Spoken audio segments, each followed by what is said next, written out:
coup de projecteur sur une jeune artiste de l'Est parisien. Anaïs Lacombe vient nous parler de son travail dessiné, de son univers artistique, de ses envies, plus particulièrement de ses 3 livres d'artistes présents à la médiathèque Marguerite Duras. Le crayon, la gravure, la sérigraphie sont ses modes d'expression privilégiés. Son dessin, au tracé précis, coloré, sans fioriture, invite à la déambulation, à la contemplation. La nature, les paysages, empreints de calme, de quiétude, tiennent une place de choix dans son œuvre. Anaïs Lacombe, bonjour. Merci d'avoir accepté notre invitation. Bonjour. Merci à vous. Alors Anaïs, le dessin, c'est une passion qui vous anime depuis toute petite ? Oui. Ma maman est également artiste. Elle fait du dessin et de la gravure. Du coup, j'ai un peu grandi dans ça. Et par exemple, quand on était petit, on partait tout le temps l'été avec mon frère, avec un carnet de croquis et une boîte d'aquarelle, et on dessinait nos vacances. Et elle donnait des cours le mardi, et le mercredi après-midi, je refaisais l'atelier en dessinant les natures mortes. Toujours à l'aquarelle quand j'étais petite. Donc bon, j'ai un peu baigné et j'ai pas vraiment arrêté. Est-ce que vous pouvez nous parler de votre parcours artistique, je dirais, de vos études ? J'ai grandi dans le sud, vers Montpellier. J'ai fait un bac scientifique avec une option facultative art plastique. Après ça, je suis partie aux Beaux-Arts de Nîmes, où j'ai fait la première année, et ensuite je suis partie à l'ENSAD, donc l'École nationale supérieure des arts décoratifs de Paris, en première année, et dès la deuxième année, on choisit sa spécialité parmi 10, et je suis partie dans la section images imprimées, donc c'est dessin, gravure, illustration, sérigraphie. Et en quatrième année, j'ai eu l'opportunité de faire un Erasmus.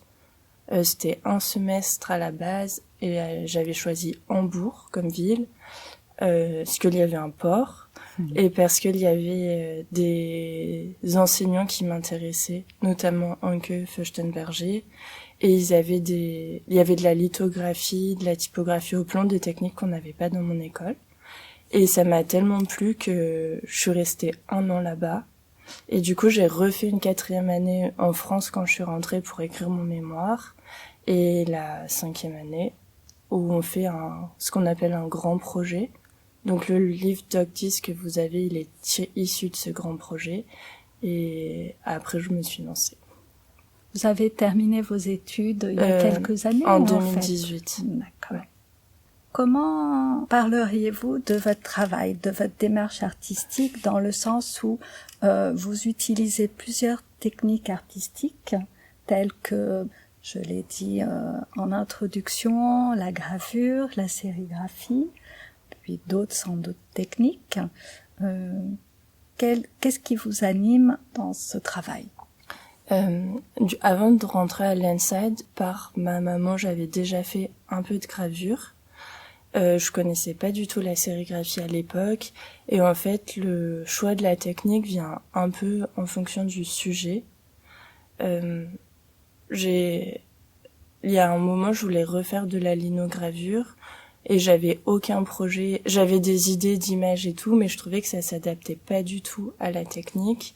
Et il y a 1 an, j'ai commencé à faire des dessins de piscine, et là je me suis dit non, ça va vraiment marcher en linogravure, comment le travail du plein et du vide.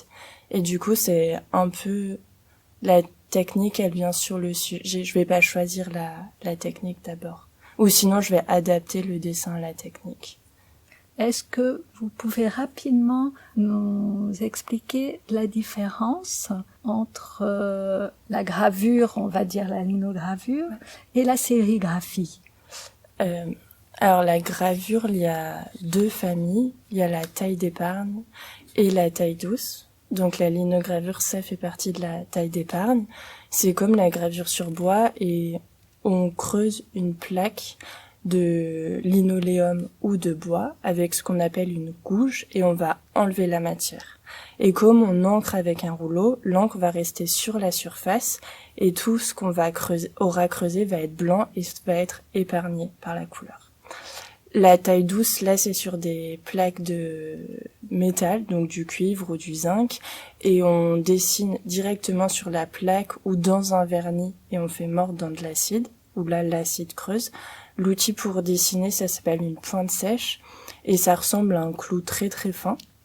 Et ensuite, à l'inverse de la taille d'épargne, l'encre va rentrer dans les creux et du coup, c'est ce qu'on aura dessiné qui va être en couleur. Donc ça, c'est la gravure.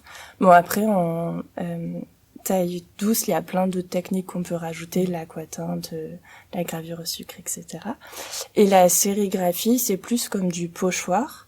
On part d'un cadre sur lequel il y a une toile en soie très fine qui est tendue et on va mettre une gélatine photosensible. À côté, en parallèle, on aura fait notre dessin, donc on va le décomposer par couleur. On va dessiner en noir opaque sur du papier transparent, donc un papier par couleur, c'est ce qu'on appelle un typon, donc le typon pour le bleu, pour le rouge, pour le jaune. Et ensuite, on va poser ce typon sur une insoleuse, on va mettre le cadre et quand on va l'allumer, les UV vont passer là où on n'aura pas dessiné, ce qui va faire durcir la gélatine, et là où on aura dessiné, la lumière ne va pas passer. Une fois qu'on a le temps d'insolation est terminé, on va passer l'écran à l'eau, donc le cadre de sérigraphie, et là la gélatine va fondre là où la lumière n'est pas passée, donc là où j'avais dessiné, ce qui va permettre de libérer la maille, et ensuite quand je vais mettre de l'encre sur mon cadre et que je vais l'étaler, l'encre va passer à travers la maille libérée et faire mon impression. Donc au final c'est un peu comme un pochoir, et si mon image elle est en deux couleurs bleu et jaune, et que le bleu, à un moment j'ai envie de le faire en rouge, bah j'ai juste à nettoyer mon cadre, enlever l'encre et mettre de l'encre rouge. C'est un cadre par forme, mais la couleur peut changer selon ce que j'ai envie. Quels matériaux, outils utilisez-vous en plus de la gouge ou pour la gravure ou le crayon? Est-ce que vous avez d'autres outils privilégiés? Alors, quand je dessine, j'utilise principalement des crayons de couleur parce que c'est assez fin et doux et que je peux bien les tailler pour aussi avoir beaucoup de détails. Et ensuite, depuis 3 ans à peu près, j'utilise du feutre, plutôt pour les couleurs vives et le mélange. Et là, on n'a pas le droit à l'erreur, du coup, c'est pas mal aussi. À la base, j'avais commencé l'été dans un carnet de croquis, et depuis, j'ai une série de natures mortes que j'ai commencé il y a 2 ans, de fleurs et de fruits et légumes. Et sinon, après, dans mes carnets, j'utilise un stylo à encre noire. Un stylo gel, juste pour des croquis rapides. Et en gravure, en sérigraphie, comme je travaille tout le temps à la main, je travaille jamais à l'ordinateur, j'ai beaucoup de mal. Tous mes typons, je les fais à la main, donc ça peut être de l'encre de Chine, du Posca noir, de la craie, pour avoir différents effets de matière. Et en gravure, c'est plus traditionnel, des gouges ou la pointe sèche. Et ces techniques, vous l'expliquiez il y a quelques instants, vous les utilisez en fonction des sujets et des projets que vous voulez réaliser. Oui. On n'a pas le même rendu si on utilise du crayon ou du feutre. Et du coup, il y a des images qui fonctionnent mieux au crayon pour le côté tout doux et d'autres mieux au feutre. Et c'est pareil avec la gravure et la sérigraphie. Quels sont vos sujets de prédilection? Je dessine principalement des paysages. Il y a jamais d'êtres humains, très très peu d'animaux, de temps en temps des oiseaux, mais c'est un peu rare. Et des paysages, ça peut être la mer, la montagne, des champs de colza. Je fais aussi des natures mortes. Et en fait, je ramasse beaucoup d'objets, surtout en bord de mer. Donc ça peut être des coquillages, des capsules de raies, tout ce qui est dans les laisses de mer. J'ai fait un livre sur des coraux, des boîtes de pétri qui reprenaient des coquillages. Donc ça va être du paysage, de la nature morte ou des éléments que j'ai ramassés. Et vous indiquiez que il n'y a jamais d'être humain. Non. Comment vous l'expliqueriez? Est-ce que vous avez une explication ou pas? Déjà, je pense que c'est assez difficile à dessiner. Et ensuite, je pense que en ajoutant un personnage, ça crée quelque chose, alors que là, on peut tout imaginer, le fait que ça soit vide, et c'est vraiment... Je raconte pas rarement des histoires dans mes dessins, et du coup, c'est vraiment un travail de méditation et de contemplation. Où trouvez-vous votre inspiration? Dans la nature, justement? Dans la nature, dans ce que je ramasse, dans ce que je vois, et aussi dans mon quotidien, ça peut être des décors que je trouve intéressants, qui me plaisent, des fleurs qui sont bien à dessiner. Donc dans mon environnement, mon quotidien, et aussi dans des livres ou des films ou d'autres travaux d'artistes. Alors justement, est-ce qu'il y a des artistes, des peintres, des écrivains ou des musiciens qui vous inspirent plus que d'autres? J'écoute très très peu de musique, donc la musique pas vraiment. J'écoute des podcasts en travaillant, mais sinon dans la peinture, j'aime beaucoup les impressionnistes, Bonnard, Matisse, Monet. Après, dans les films, c'est surtout les compositions qui vont m'intéresser, comment les décors dans l'image, et notamment des films, par exemple, de Christian Petzold. C'est un réalisateur allemand qui avait fait Barbara, ou un de ses premiers films, Vol sur l'oreiller, où là, les images sont vraiment très belles, les cadrages et tout, et ça va m'inspirer. J'aime bien aussi les décors chez Kaurismäki, le réalisateur finlandais. Et ensuite, dans l'illustration, j'aime le travail au crayon de Johanna Kontsejo, Rosen Brekar, qui habite en Bretagne et du coup s'est tournée autour de la mer, des bateaux, de la plage. Marie Schneider, qui vient de sortir un livre, qui avait eu la pépite à Montreuil sur des volcans en Islande. Marion Fayolle, j'aime beaucoup. Isinori. Fanny Dreyer. Anne Herbautz aussi, c'est très poétique, je trouve, ce qu'elle fait. Et très inventif, ça se renouvelle beaucoup dans les techniques. Et ensuite, des artistes plus contemporains, je dirais David Hockney, qui fait beaucoup de paysages. Françoise Petrovitch, qui utilise aussi beaucoup de techniques de la sérigraphie, gravure, dessin à l'encre. Kiki Smith. Et après, j'ai pensé, parce que j'avais vu une exposition il y a 1 an ou 2 ans, la photographe Graziella Iturbide, où il y avait des photographies avec des oiseaux qui étaient vraiment très très belles, et je pense qu'après j'en ai mis un peu plus dans mon travail. Et vous avez déjà pratiqué la photographie, justement, ce regard que vous avez, le cadre, ou pas du tout? Mon père en a fait beaucoup quand il était jeune, il avait un labo pour pouvoir développer et tout. Du coup, assez vite, petite, j'ai eu un appareil photo. Et je me souviens, pour mes 10 ans, on était partis en voyage et on avait un jetable, mon frère et moi. Sauf que je l'ai fini trop vite et j'ai dit, pour mes 11 ans, je veux demander un appareil photo. Du coup, j'avais un petit numérique que j'emportais partout, et quand j'étais au lycée, je l'avais vraiment tous les jours à faire des photographies. J'ai des centaines de photographies prises depuis le bus en allant à l'école. Et après, avec les arts déco, j'ai un peu appris l'argentique. Et ce que je trouvais bien, c'est que là, on fait pas 10 000 photos, on choisit vraiment ce qu'on veut prendre, le cadrage et tout. Donc j'en fais un peu, mais c'est vraiment personnel. D'accord. Il y a pas beaucoup de gens dans mes photos. Mais votre regard, quand même, on va dire, est exercé. Oui, je pense. Justement, dans votre travail, on sent bien le regard posé ou le cadre. Oui. Est-ce que vous aimeriez rencontrer un artiste en particulier, et pourquoi? Je suis assez timide. Du coup, j'aurais un peu de mal. Après, je pense que c'est pas forcément... Enfin, ce qui m'intéresserait plus, c'est voir leur méthode de travail, voir leur atelier, comment ils s'organisent, comment c'est rangé. Par exemple, j'avais lu le livre Jeux de construction de Paul Cox, et ça, je trouve ça super intéressant de lire sur des artistes. Du coup, je veux bien aller dans l'atelier de Paul Cox. Où là, Marion Fayolle, elle vient de sortir un livre d'entretien avec Tony Combe, qui s'appelle Fonds perdus.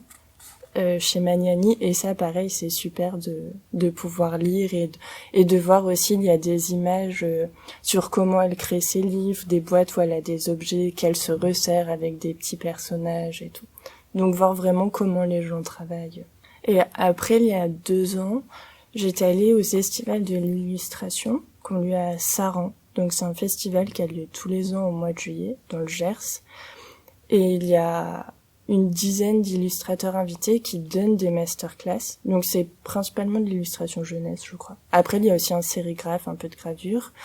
Et on s'inscrit à une masterclass pour 3 jours. Et du coup, il y a 2 ans, j'avais travaillé avec Isinori. Et là, ils avaient leurs livres, au début, on a fait des exercices, et après, c'était un projet en collage. Et les rencontrer dans ce cadre-là, au début, j'étais un peu stressée, à la fin, beaucoup moins. Mais ensuite, le midi, on déjeune ensemble et tout, on est nombreux. Ça, c'était super. Et puis, ils nous aiguillent par rapport à ce qu'ils font, et ils nous montrent aussi comment eux, ils travaillent, les artistes qu'ils apprécient, etc. Et j'y retourne cette année, avec Lorraine Capelli. Je rebondis sur ce que vous venez de dire. Vous travaillez pour l'instant seul? Oui, je travaille chez moi. J'habite au Lilas, en région parisienne, dans le 93. Je travaille chez moi pour tout ce qui est le dessin. Après, j'ai une petite presse. Donc, pour tout ce qui est linogravure, c'est bon. Et là, je reviens d'une résidence au Groenland de 3 semaines. Et j'aimerais bien faire des sérigraphies. Alors ça, faire chez soi, chez moi en ce moment, c'est pas du tout possible. Et dans ma rue, il y a un atelier, alors le nom, je crois que c'est Atelier de la typographie et de l'estampe des Lilas. C'est rue de Romainville. Du coup, j'aimerais bien, c'est un atelier où il y a de la gravure, sérigraphie, typographie. Je sais qu'ils font du cyanotype. Et on s'inscrit, il faut déjà connaître les techniques et avoir son matériel. Et du coup, j'aimerais m'inscrire là-bas pour faire de la sérigraphie. Et est-ce que vous aimeriez travailler à 2, par exemple? Faire des dessins à 2? À 2, ou par exemple l'illustration jeunesse. Est-ce que ça vous intéresserait de travailler sur un album, par exemple? Pour l'instant, je sais pas trop. Alors j'aimerais bien faire plus de l'illustration de presse. Ça, j'en avais fait un petit peu pour un média en ligne qui s'appelait Homoculiver, où c'était des articles de société, de philosophie sur l'état du monde actuel. C'était une illustration par mois. Et là, je trouvais super intéressant de se confronter à un sujet des fois ultra compliqué à mettre en image. Et après, j'avais fait 2 illustrations pour les chemins de la philosophie et pour une revue la revue Opium, qui est aussi une revue de philosophie. Ça, j'aimerais bien faire plus de l'illustration de presse pour commencer. Et l'illustration jeunesse, pour l'instant, je sais pas trop. Vous avez réalisé plusieurs livres d'artistes. Oui. Pourquoi le choix du support livre, du médium livre, comme support artistique? Est-ce que vous sauriez l'expliquer? Alors mes images, je les travaille souvent en série. Elles sont rarement toutes seules. Du coup, c'est un bon moyen de les faire dialoguer entre elles, même s'il n'y a pas forcément de narration. Et ensuite, j'aime beaucoup concevoir l'objet du début à la fin et de l'imaginer, de me poser des questions sur sa forme. Est-ce que ça va être un livre en accordéon, un leporello, ou une reliure japonaise, ou une reliure copte? Du coup, j'aime beaucoup ce temps de préparation. Et ensuite, j'aime tout autant le temps de façonnage où je suis chez moi à plier toutes mes feuilles, à faire mes petites reliures. Donc ça permet de faire vivre les images entre elles. On a à la médiathèque Marguerite Duras 3 de vos livres d'artistes. D'autres sont présents dans d'autres bibliothèques parisiennes. Mais j'aurais souhaité que vous nous parliez plus particulièrement de Démangeaison, de Garden et Doc 10 que nous avons à la médiathèque Marguerite Duras. Est-ce que vous pourriez les présenter rapidement? Alors, Démangeaison, c'est un livre qui date de 2015 que j'ai fait à 4 mains avec une illustratrice qui s'appelle Marie Mirgen. Et en fait, on était en stage à la Métairie Bruyère. C'est à côté d'Auxerre, dans l'Yonne. Et c'était un stage de gravure et on avait beaucoup de temps libre quand les plaques étaient dans l'acide. J'avais commencé à découper des petites formes en carton pour faire du gaufrage. Et là, on s'est dit que ça pourrait être chouette de faire un livre ensemble. Donc, le livre des Mangeaisons, c'est un Leporello, un livre accordéon en gaufrage qu'on a fait à 2 et où on a un peu mélangé nos univers. Donc, de mon côté, j'avais plus apporté des maisons, des rochers et des arbres, et elle, qui travaille beaucoup plus autour du corps, avait apporté des mains, des pieds, et c'est un petit village qui va se faire envahir par des mains, des pieds qui sortent de la terre et qui vont venir tout démanger et mettre le bazar. Ça, c'est le premier. Le deuxième, Garden, il date de 2015, je crois aussi, ou début 2016, et là, c'est un portfolio en sérigraphie imprimé en 3 couleurs que j'ai fait à Hambourg, et c'est sur des jeux d'enfants parce que là-bas il y a énormément de kindergarten. Du coup j'en voyais tout le temps et j'aimais beaucoup les différentes formes des éléments proposés, que ça soit un trampoline, les tape cues où il y a un enfant de chaque côté où ça bouge, et j'en avais même repris des éléments de mon enfance, par exemple au parc floral, que j'ai rajouté dans le livre. Et ensuite, la couverture et le colophon, c'est de la typographie au plomb. Parce que là-bas, il y avait un atelier où je suivais un cours. Et où du coup, ça m'avait permis de faire ça. Et Doc 10, il date de 2018. Je l'ai réalisé pendant ma 5e année aux Arts Déco. Donc c'était dans le cadre de mon grand projet qui s'intitulait En bord de mer. Et c'est un livre accordéon qui fait à peu près 4 mètres, tout en sérigraphie, donc il y a 4 couleurs. Et c'est décrit le port de Hambourg, où j'ai fait mon Erasmus. Quasiment l'intégralité du port, du début à la fin. Parce que le port, il est vraiment présent dans la ville, il est pas en plein centre, mais pas loin, il est très accessible en métro.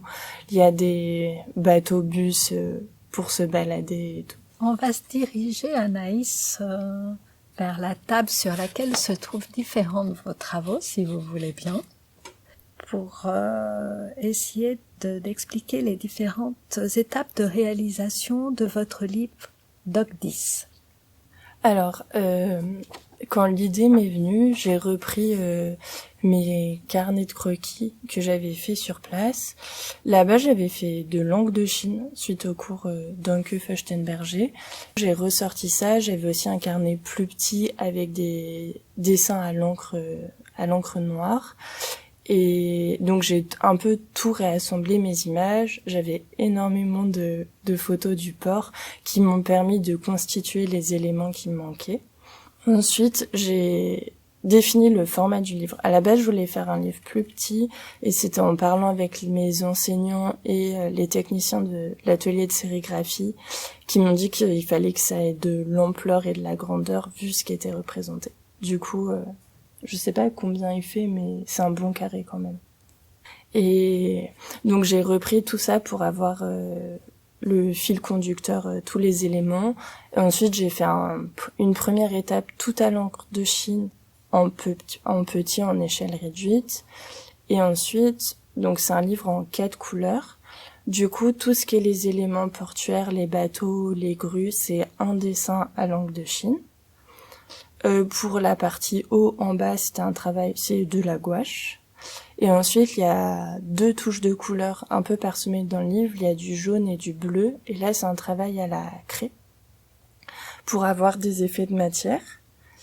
Ensuite, j'ai imprimé ça, du coup, en sérigraphie. Donc, c'est 4 bandes de 1 mètre que j'ai pliées puis assemblées chez moi.